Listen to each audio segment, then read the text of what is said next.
There are several conventions that give a production the name a short film. I will be discussing what this involves. Short films mainly incorporate 2 to 3 characters so the audience are able to relate to the characters whilst the film develops in a short period of time. Reasons being as well is the budget many producers have, which is very limited. This explains being restricted to the number of actors and locations. In my own short film, I have 3 characters, of only 2 we see on screen, and the other taking the role of the narrator. Short films have to be engaging and interesting for the audience to watch, as the producers do not have enough time to create in-depth information about what is going on. Mine is the length of 5 minutes and is left on a cliffhanger of the mother writing the letter for help to the psychiatrist. The audience are left wondering if her relationship and the well-being of her daughter ever gets resolved.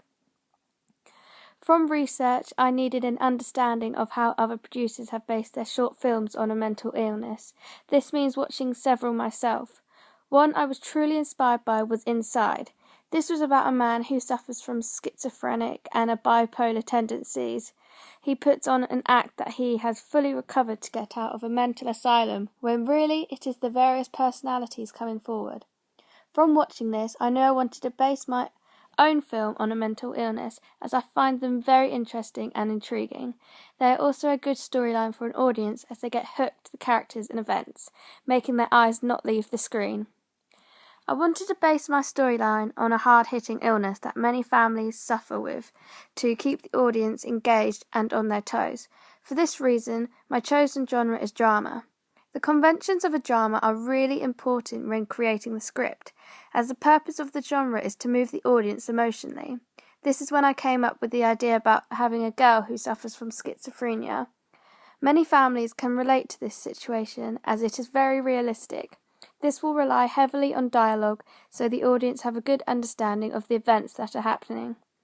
At heart of a drama is conflict, which involves realistic struggles, difficulties and pain, all of which are involved within my own storyline, as we are introduced to the daughter's reluctant personality to build a relationship with her mother, as the mental illness is overtaking her life. We are left to sympathise with both of the characters, as we both want what is best for them. This is for their relationship to build strong and get along, just how a normal mother and daughter relationship should be like. They are structured with climaxes and anticlimaxes to keep the tension going. This can be said in mine when both of my characters are arguing and when the mother finds the daughter passed out for self-inflicted reasons. This converts to another convention that dramas revolve around. As well, characters are normally underdressed.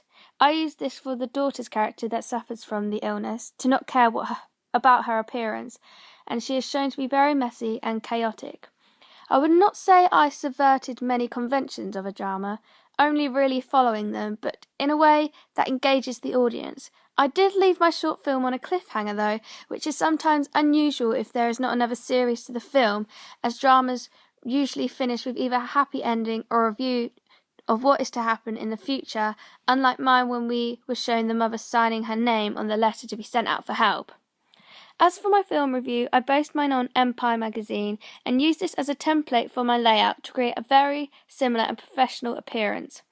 For my film poster, I tried to stick to the conventions of a drama by having the attention being focused on my main character, the film name in big letters, and some link to the film storyline. From this we know it is based around a girl who is facing a lot of problems by herself.